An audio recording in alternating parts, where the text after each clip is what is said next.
Bonjour chers frères et sœurs, et soyez les bienvenus dans cet petit espace de transmission du système Force Noire. Pour commencer, je remercie les frères de la contrée du Togo, vivant en Algérie comme étudiants. Je remercie les frères de la France, de la Martinique, de la Guinée, de Kinshasa, de Bamako, comme de la Russie, Kremlin, pour avoir répondu et compris l'appel du mouvement ou du système Force Noire. C'est quoi la Force Noire? Longue histoire, pas facile à dire avec des mots. C'est ainsi que je veux m'entretenir avec vous dans ces espaces pour essayer d'être le plus clair que possible. Un bras, pour fonctionner avec ses pieds, a besoin d'une tête. La tête est le centre de coordonnement de toutes les activités qui se déroulent dans le corps physique. Un corps physique sans une tête est un corps qui ne fonctionne pas. Un corps physique sans une tête, c'est un être télécommandé. Il devient un robot. Un robot n'existe que pour répondre aux exigences, pour remplir les exigences de celui qui détient son commande, donc sa tête. C'est ce qu'est devenue la race noire dans les derniers 6000 ans. Aujourd'hui, il est clair à tout le monde que la race noire est en train de vivre un phénomène de nettoyage racial. La race noire est en guerre, c'est bien vu devant vous. Sauf pour ceux qui sont déjà morts, ceux qui ne peuvent pas voir la tragédie devant nous, ceux qui ne peuvent pas encore sentir les dangers qui s'élèvent devant nos yeux. C'est parce qu'ils sont déjà morts. Mais ici, je parle à ceux qui ont l'espoir, à ceux qui pensent survivre, à ceux qui croient en notre force. Aujourd'hui, chers frères, chères sœurs, je vais vous parler et m'entretenir avec vous sur l'importance de rejoindre les mouvements, de nous rejoindre au sein du système, d'intégrer le système Force Noire. Le peuple noir, parlons dans ce cas des Kachopa, l'Éthiopie, ou pour les coloniser l'Afrique coloniale, est sans gouvernement. Depuis la tombée des derniers royaumes sur Kachopa, il n'y a jamais eu plus de gouvernement. Parce que nous sommes rentrés dans l'ère de l'esclavage. Et dans l'esclavage, il y avait une administration. Cette administration est appelée administration coloniale. Parce que l'esclavage et la colonisation sont les mêmes pratiques, c'est la même chose. On ne peut pas parler de l'esclavage et puis de la colonisation. Durant l'esclavage, il y a la soumission par la force. On tue pour éliminer le nombre de personnes, les réduire à un nombre qu'on peut contrôler. On appelle ça technique de conteniment. C'est ça ce qu'on appelle. Et puis il y a le commerce. Mais après, il y a stabilisation parce que les personnes ont été brisées. Et maintenant, il y a colonisation parce que maintenant, vous ne vous rebellez plus. Vous avez été soumis. Et cette soumission est guidée à travers des instruments que nous appelons des institutions coloniales, qui ont pour but nourrir les métropoles et soumettre les autochtones. Depuis la tombée du royaume Congo, le royaume du Bénin, le royaume du Bamako, le royaume Zoulou, ainsi de suite. Après le départ de Soumanguru, Kante Sundiata Keïta, Shaka Zulu, Nzingankuvu, Jomo Kenyatta, Sankara. Eh bien, nous sommes finis dans le Nil, parce qu'il n'y a plus, depuis ce moment, des organisations, des systèmes noirs. Il y a ce qu'on appelle le gouvernement colonial, la police coloniale, l'armée coloniale, la religion coloniale, l'éducation coloniale. Chacun avec des objectifs différents, mais servant tous au même but. La suppression de la culture noire, la destruction de la culture noire, de toute emphasie noire, et la promotion de la suprématie blanche. comme modèle de vie. C'est comme ça on vous offre un Dieu qui est blanc. Parce que l'homme est soumis à un Dieu. Et vu que votre Dieu est un blanc, vous êtes soumis à ce Dieu blanc qui a pour premier fils la race blanche. Et donc vous êtes soumis à la race blanche. Par déduction logique. Pour ne pas parler de syllogisme. Eh bien mon frère, ma sœur, aujourd'hui nous avons connu l'indépendance. Hier nous avons connu les indépendances. Il n'y a jamais eu des indépendances. Parce que l'indépendance, ça ne se donne pas, ça s'arrache.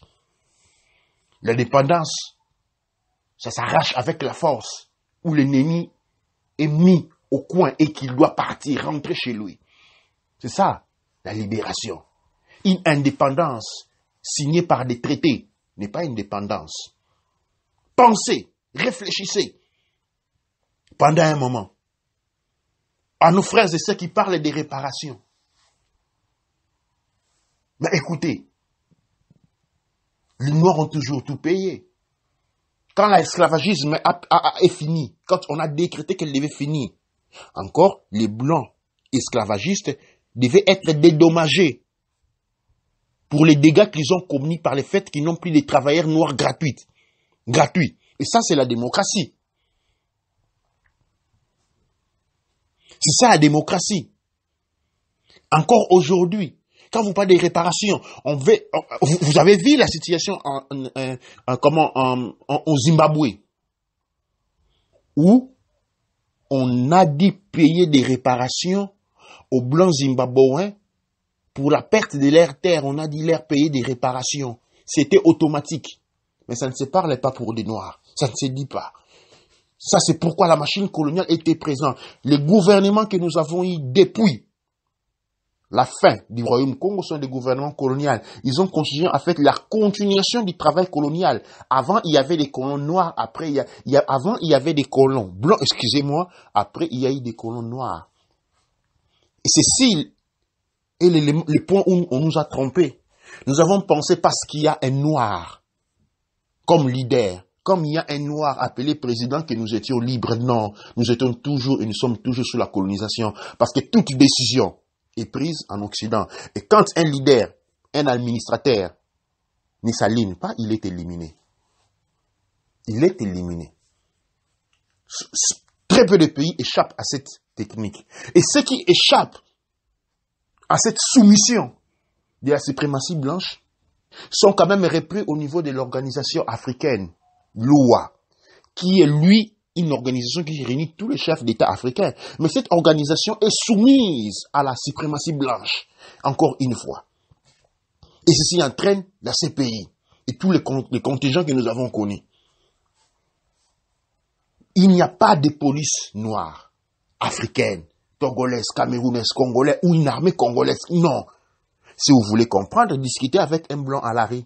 Et vous allez voir ce qui va se passer quand la police ou l'armée va arriver. Vous allez être arrêté, on va commencer à vous bastonner tout de suite. Et au blanc, il va recevoir tous les respects. Parce que cette armée-là, cette police-là, cette administration-là a été conçue pour défendre et implanter la suprématie blanche. C'est triste de les reconnaître. Mais nous avons les devoirs de faire cet effort pour aller de l'avant. L'école, c'est quoi l'école? L'éducation, nous n'avons pas été éduqués parce que l'éducation est culturelle. Les Belges étaient éduqués selon la culture belge, les Flamands selon la culture flamande, ainsi de suite. Les Bamilenkais devaient être éduqués selon la culture bamilenkaise. Les Congos selon la culture Congo, les Zoulous selon la culture Zoulou, et non selon la culture française, anglaise, espagnole, et qu'en sais-je. Parce que les Espagnols, Portugais et autres sont toujours éduqués selon leur propre culture. Il n'y a pas un Belge qui reçoit une éducation portugaise. Ça n'existe pas. Pourquoi l'instruction coloniale? L'instruction coloniale sert à créer une nouvelle classe de racisme. Un racisme atypique. Le racisme qu'on appelle le racisme culturel. Un racisme culturel, c'est ce noir qui pense qu'il est devenu blanc parce qu'il a étudié, il a fait de grandes études, et pense que sa culture est une culture qui ne vaut rien. Il néglige sa culture, il refuse, il repousse sa langue maternelle. Il veut parler la langue des colons. Cette personne, c'est un raciste culturel. Et ça, c'est la forme la plus dangereuse. Parce que du racisme, sur la base de la couleur de la peau, nous pouvons nous en passer. Elle ne nous intéresse pas. Pas du tout. Aussi longtemps que j'ai vécu sur ma terre natale, je n'avais jamais pensé au racisme. En tant que, disons, en tant que problème constituant la couleur de la peau. Mais le racisme culturel, nous avons tous été victimes de cela. Et cela commence sur les bancs de l'école. Des éducateurs qui ont fini à l'université occidentale de l'Afrique et qui viennent pour nous enseigner l'histoire de l'Europe, la géographie de l'Europe, la grammaire des langues occidentales, pendant que la grammaire des langues noires existe, mais nous n'en connaissons absolument rien. La grammaire Luba, Bamilenke, Soninke, Zulu, Tosa, Dogon existe, nous n'en connaissons rien. Parce que nous sommes des esclaves par soumission culturelle. Et ce modèle est incorporé et transmis à travers l'éducation.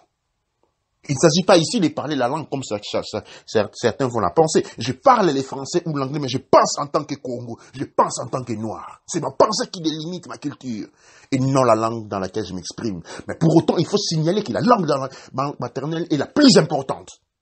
Avant tout, je parle avant tout les Congo, je parle avant tout les Zoulous, je parle avant tout les Luba, et après je parle les français, l'anglais, ainsi de suite. Cela ne constitue pas un problème.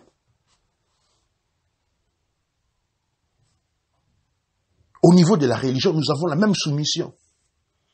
Un Dieu blanc, qui par déduction syllogique, selon le principe de la thermodynamique, nous connaissons une forme de soumission raciale qui naît ou qui est tenue en vie par effet de la soumission religieuse, par les facteurs de la couleur de la peau, dont nous avons un Dieu blanc. Avec son fils Jésus-Christ blanc, les Mahomet blancs, les Bouddha blancs, qui en réalité étaient des noirs kamites de l'Égypte antique. Mais ça, c'est une autre réalité.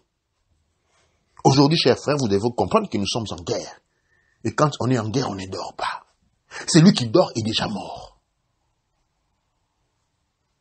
Nourriture pour les vers des terres. Nous avons besoin de nous organiser. Nous avons besoin d'intégrer la force noire, qui est un système. Il ne s'agit pas du Congo, du Bénin, du Togo, ou plutôt du Zimbabwe, mais il s'agit de la terre de nos ancêtres. Nos ancêtres ne l'ont pas divisé en Congo, en Mali, ainsi de suite, et nous ne le ferons pas ainsi. Nous sommes des Noirs, et Kachopa, l'Éthiopie, appelée erronément l'Afrique, nous appartiennent tous, et nous avons le devoir de la défendre. C'est ainsi que nous vous appelons, vous qui avez la capacité, la diligence et l'esprit élevé de comprendre ces genres de messages. Ce n'est pas un message de haine, ce n'est pas un message de complot, mais c'est un message de prise de conscience, de savoir ce que l'on est, de pouvoir se battre et mourir avec honneur pour ce que l'on représente. Parce qu'il y a beaucoup plus d'honneur à mourir en tant que combattant pour la libération qu'à vivre en tant que traître et sodomisé, culturellement, spirituellement, et ainsi de suite. Je vous invite donc à répondre à l'appel. Nous voulons créer des unités forces noires qui prennent les contrôles et qui puissent être les centres leaders de la communauté noire, de la force noire dans le monde. Nous avons besoin d'organiser les énergies, les synergies qui existent dans le monde noir pour pouvoir nous élever en tant que géants. Nous avons besoin d'organiser les grands soulèvements noirs. Un soulèvement dont le monde en parlera de génération en génération. Les grands soulèvements noirs, c'est les jours où les noirs dans le monde se sont levés et on dit aujourd'hui, c'est le dernier jour. Demain, c'est un autre jour pour nous. Mais nous ne pouvons pas les faire en tant que parti coupé des autres. Nous pouvons les faire qu'en tant qu'unité, dans l'unité noire. Nous invitons tous les représentants intellectuels du monde noir. Quand je parle de l'intellectuel noir, c'est celui qui a étudié la culture noire. Pas celui qui étudie à Louvain, à Maastricht ou je ne sais pas moi à New York. Nous parlons de la culture noire. Ceux qui ont besoin d'étudier la culture noire, à nous écrire sur notre boîte postale. Force noire en action, gmail.com. Je répète, force noire en action gmail.com. Nous avons besoin de vous. La libération du monde noir n'a pas besoin des armes qui viennent de l'Occident. La libération du monde noir, le même Occident qui est oppresseur, la libération du monde noir n'a pas besoin de financement ou d'un plan Marshall venant de la Chine ou plutôt des États-Unis ou qu'en sais-je. La libération noire a besoin de fils et filles des rats, les grands noirs. Nous avons besoin de vous pour accomplir l'œuvre majeure, pour honorer nos ancêtres et laisser un héritage de prospérité, de force, de vigueur, d'intelligence, de pouvoir et de dignité d'homme aux futures générations des hommes et des femmes noires qui vont naître et qui sont déjà nés sur la surface de cette terre. Cette terre dont la terre est noire nous appartient. Pour ce qui est de l'Afrique, de Kachopa, de l'Éthiopie, nous disons et répétons avec force que cette parcelle n'est pas à vendre. Cette parcelle n'est pas à vendre. Dans la tradition noire, la terre ne se vend pas et nous ne vendons absolument rien à personne. Et que toute personne non noire, toute personne qui n'a pas le sang noir, qui a acheté des propriétés en Afrique, il a seulement perdu son argent. Parce que la terre noire, cette grande parcelle-là, cette grande parcelle appelée Éthiopie Kachopa, n'est pas à vendre. Je vous invite à nous rejoindre, à intégrer le système Force Noire pour organiser la grande révolution noire. Je vous remercie.